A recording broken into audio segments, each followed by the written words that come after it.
Last night at the World Cup, Lionel Messi scored a hat-trick. His first ever at a World Cup, and he was in tears after the first goal. He said it had nothing to do with football. He went through difficult days, and he wouldn't say what they were. He's 38 years old, and he's tied for the most World Cup goals in history. And he has never looked more human.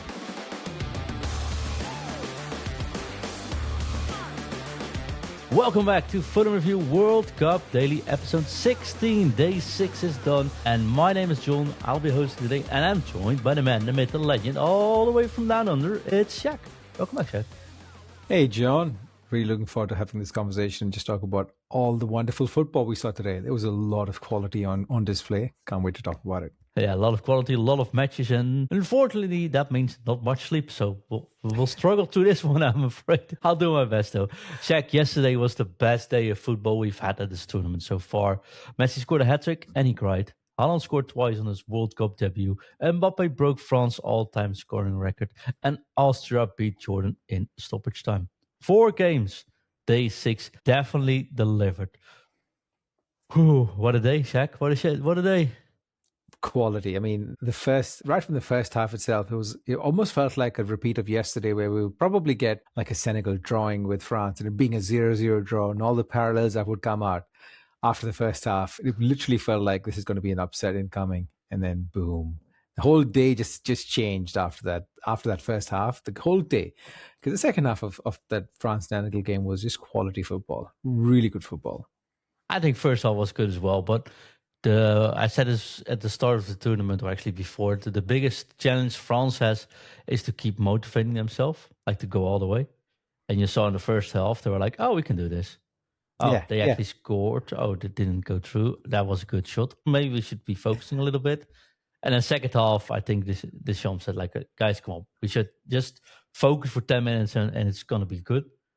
Poof, that quality of that team, though, Shaq. Where do you want to start? Look, I think let's give Senegal their dues, because you're quite right. They did play really well in the first half, but almost, for me, it felt almost like France didn't show up. Like you said, they didn't really come across and say, oh, this is a tough game. They just thought, yeah, we'll just come through. And Senegal just was dominating. If you ask someone at the end of the first half who's going to win the game, it almost felt like Senegal was in the ascendancy. But the second half, the quality on display from this, and bear in mind, out of all the people, there was Barcola that played really well. Mbappé had an amazing game. Olivier had a lovely game. Rabiot had a great game.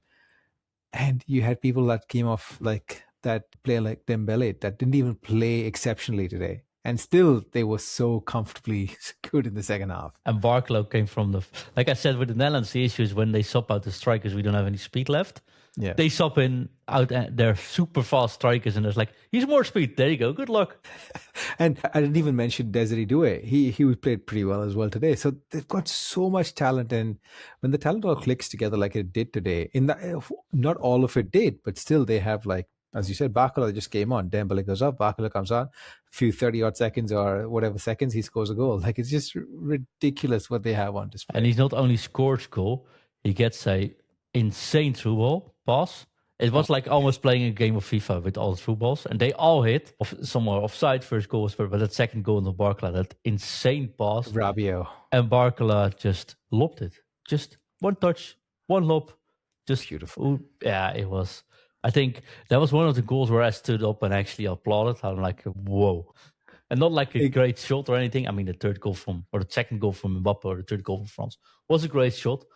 But this is one scary team. Yeah. You bring up a good point. All 3 goals were really good in their own ways. What was your favorite out of the 3? And I think we watched. Yeah, exactly. The second because of everything that came in front. Plus the touch was insane. But it's like Barcola was really good. Like, just came in really good. But it was also, I forgot the name. That was Rabiot's pass. The Rabiot's pass, yeah. Like Rabiot's pass. When people saw Rabiot start, it was like, why him? But if you give that guy the freedom to just move around, whoa, it's like, I know that I've said 10 times whoa already, but yeah, it's not only an insane team, but the combination, the true passes, is like, If De Bruyne did this or Messi gave a pass like this, everyone would be talking about it for weeks. Yeah, I completely agree. But having said that, though, today, I mean, I'm not trying to be critical of France at all, but I think the only, not weakness, the only area that off the pitch that looked a bit incomplete was the midfield. I know Rabiot had a great game. Shermani had a decent game, but I can't think of these two in a tough game to actually take the game by the scruff of its neck, like, for example, like a Spain could do, even like an England could do. I think they will struggle if teams are set up nicely against them. But again, look, I'm just trying to find a small little tiny flaw in something that's almost perfect. If there was any flaw, I think it wasn't the goalkeeper's best match, Magnan. Yes, match. Yep. Lucky as well when the ball passed off his butt outside of the goal. But the thing is, though, you talk about these midfielders, they don't need to, like, you saw it after they scored the first goal. They just go lean back a little bit. Mm-hmm. And then the other team has to come. And they're not great defenders, those two midfielders, but the rest of the team is pretty strong on defense. Then they give the ball to a Rabiot. He sends away one of these passes behind enemy lines. And there's just no defending that. I mean, Koulibaly definitely lost some speed, and that's clear yesterday as well. But there's no defending. Like, if a team is attacking and they are defending and they give a ball behind enemy lines, and it's a ridiculously fast ball, but you've got such amazing players up front that they can manage to take that ball, you can't defend that. Yeah. So the moment they're in the lead, it's basically a done deal. Exactly. It was, you're quite right. I think they just were able to not shut shop, but also it could just be like a back line that's really compact, and the forward line, all four can create and do whatever they want to do. And that's just would work. Once they go ahead, that'll just work really well. Yeah, normally if you want fast player, right, you send the ball forward, and like you saw with Egypt, you've got Mamouche and Salah. Yeah, then you have an exception with two, like they do and Sweden did. Yeah. But France is here's 4 fast players. Oh, and if they're tired, we bring in another 4. That's fine. Yeah, exactly. And it's not only speed, because people say Mbappé, especially when you listen to the FUT community, FIFA community, the game, they say Mbappé can't really shoot. Well, he definitely showed everyone that he can still shoot. That's not an issue either. So that match was amazing. I can talk about this whole podcast, which we should not do. But Mbappé broke the goal scorer record from Olivier Giroud with 58 goals currently. And of course, his World Championship isn't even over. And he's 2 goals behind the closest all-time world record of 16. But then again, someone else got even closer yesterday. And we'll talk about that in a moment. Shout out to Mbappé, I think, youngest African goal scorer in the World Cup at 18 years and 143 days. That's pretty cool. Very cool. So we can say that France delivered and top star Mbappé delivered, which brought us to the next match, which was Norway versus Iraq. And of course, we saw Haaland in every single advertisement. Norway is definitely advertising Haaland like the next best thing. Since Salmon, did he deliver? I think he delivered as well. Yeah, so post goal, Haaland really early on. The strength though of that guy is insane, but also the running speed and the pure tenacity has got like in front of goal. First goal, they just hoof the ball in front of goal as hard as they can, knowing he will probably be there somewhere, and he was. It's not like the most finesse shot or finesse goal, but it's just raw power to everyone else. I want to give a shout out to Hussein, who scored not only the first goal, but that guy can do a header. Oh my God. Yes, what a header. And that's not his only one either. So they just cross the ball, and he comes from out of nowhere. It's an insane jump, but it's technique on the header, Shaq. That ball accelerated. Insane. So we've seen some lovely headers this tournament. I think, unfortunately, I wasn't on the show yesterday, but Iran's equalizing header yesterday was exceptional. What a cross, what a header. Same. Today's header was wonderful. They were just in the right place at the right time. Bang in the goal. It was really good. Yeah, I think, of course, unfortunately, they scored. Like, talk about headers. Østigård came in, crossed. I think that was one of the best headers I've seen in my life. And apparently, he does this for fun. He scores a lot of headers. I didn't even know the guy, to be fair. But Leo Østigård, wow. This is a tournament that doesn't make myself more believable for everyone listening. Because I said a couple of things. I said it's going to be low scoring. Well, that didn't happen so far. I said crossing is dead. Well, I was a little bit mistaken over there. Because apparently, when you have good players, it can work. And I said something about Lionel Messi, which I might have to rephrase after we start the next session. Yes. Absolutely. I think we have a lot of talking to do about Lionel Messi because I do remember your words. We'll get there. Definitely. But Haaland scored 2 goals as well. They beat Iraq 4-1. Yeah, much more to say about that match. I think the team looked strong. I think they did well. And yeah, the likes of Østigård, I don't think Østigård had a good game, but they still scored 4 goals. So that shows that this team's got more levels to go if they really want to. That's very promising. I think the guy on the wing, blanking on his name right now, he had an exceptional game. He was the only one that was just taking everyone on from Norway. I'm completely blanking on his name right now. But we actually shouted him out when we said the youngsters to watch. We actually shouted him out as well. So yeah, that guy was exceptional today. I will try and find his name as we talk. Wasn't Arsenal? It was Sterlet? No? Nusa, of course. Yeah. Antonio Nusa, yeah. He was great today. He was really, really good today. And I think this team's got a lot of levels to go. And I'm really excited to see how they actually shape up because they don't really make it to the World Cup in a long time. And I think the last time they made it here was 94. So, yeah, they hope have a great tournament. Yeah, definitely. Well, then we go into Argentina versus Algeria. Algeria, who had Hans Musa at the right wing over Mahrez. Finally got his chance, finally replaced. Great player. Algeria started off well, started off with a goal for Messi really early on that got fouled for offside. Then Algeria actually scored with a wonderful goal that also was offside. Well, and then in the 17th minute, Lionel Messi scored. The pass had an amazing pass there. Messi, of course, crying. I could go all technical about why I think Algeria was a little bit asleep on the wheel with Messi. I mean, Messi was always between the lines, like moving from the half spaces into the center. And they thought, like, let's do zonal pressure. That's probably, zonal defense probably easier than to put 2 men on Messi.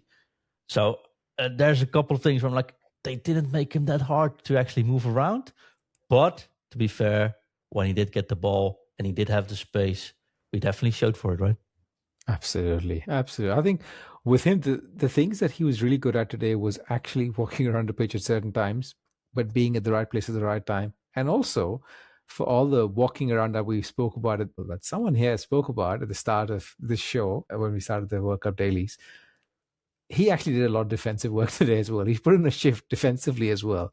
And he was doing a lot of things on the pitch that I thought, wow, this guy really is exceptional. Where's he getting all this energy from? It didn't look like he was putting in too much effort. That was the beauty of it all. Like it looked effortless. The complete package looked effortless for me. He looked very fit, to be fair. His heat map was all the way from right wing back until like mid forward, like number 10.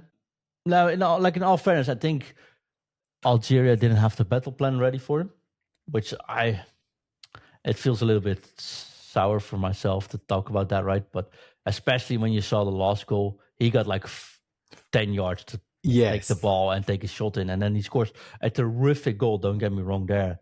But maybe he can get a little bit closer to Messi when he gets the ball. That might be helpful, right? So I think there's that. But that's all beside the point. Mistake gets made in football. A hat-trick, getting the 16 goals in already at the first match.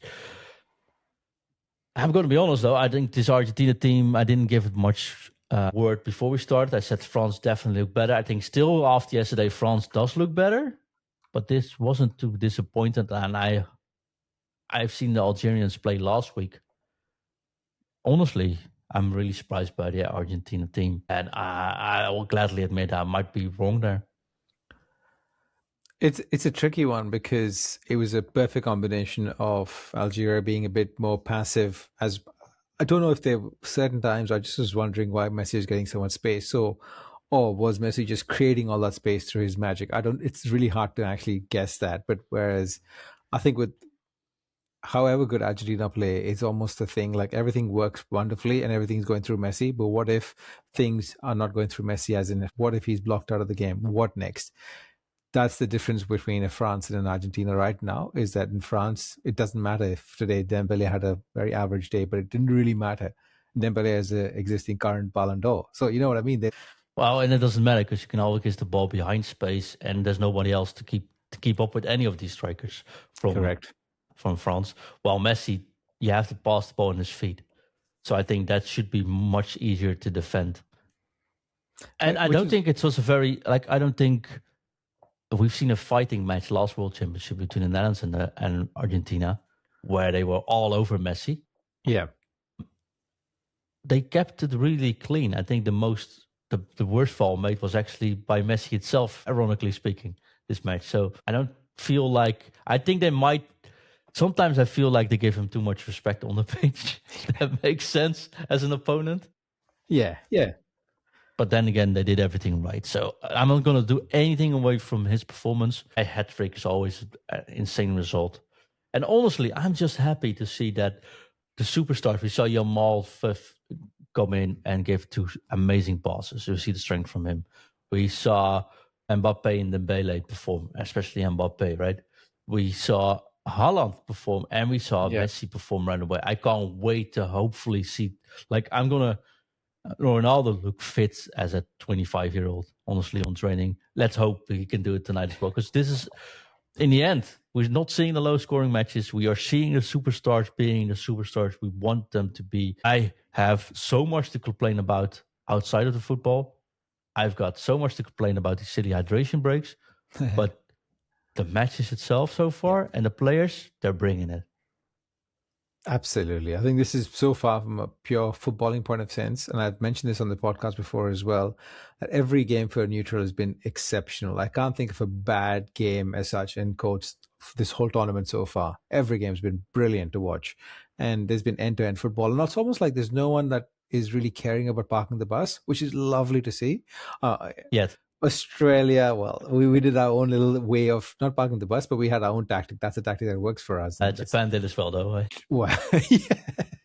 A bit, but Japan's that's the natural state as well, where they counter really well. Same with us, we counter really well. So if that's your game plan, you display it well, and you're not doing it just for a particular tournament. No, true. Even Capo Verde, well, just be countering. It was a terrific match to watch. Exactly. So it's been a beautiful season, a beautiful World Cup so far, and I just hope it stays this way. Who knows? The final games could be dead rubbers. Don't care. I want it to start with the bang, and it's starting with the bang, and that's the beauty of what's happening right now. Exactly. We ended with a banger as well with Austria versus Jordan, which, well, not like one you would go up and spend your night on, right?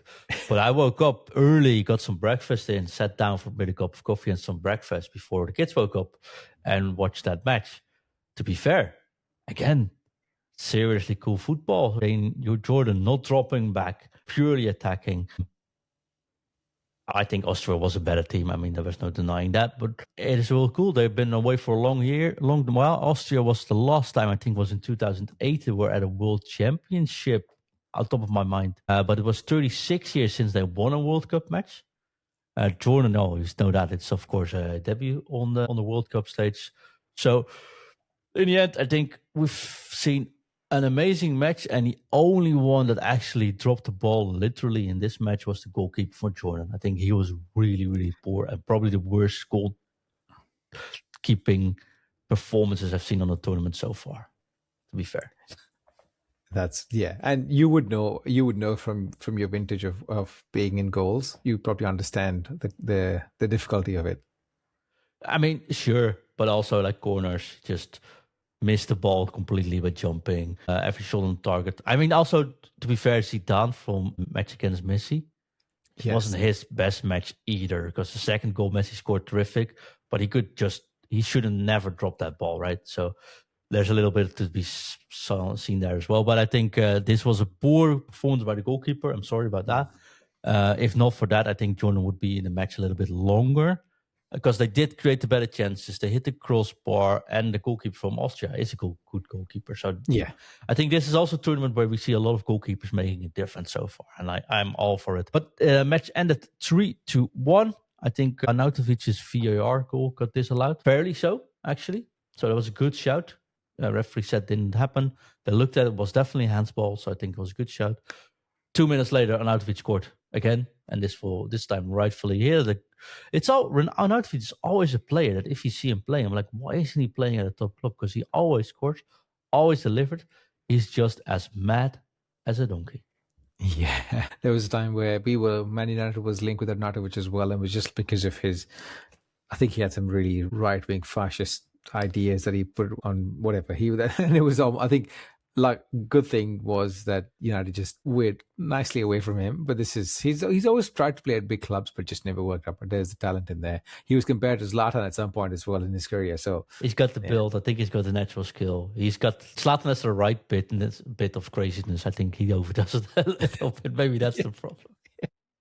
But great performance nevertheless. Scoring 2 as well, right? So I mean, we go into our weekly or daily topic actually these days, of course, the baller, the bottler, and the drama. Well, I'm going to leave the baller up to you, Shaq, because I think there's no denying that. Look, we've spoken lyrically about him so far. It's Lionel Messi. There's no doubt. I think scoring a hat trick, his first World Cup hat trick today, it's just brilliant. It was amazing to see, and it's all the tears that we spoke about. And I mean, he's joining some really good company as well, and he's got the chance to be the top and hopefully stays there for a long period of time. But there's Mbappé that's just following him straight behind him. But yeah, I'm really happy for him. And he has to be the baller of the day.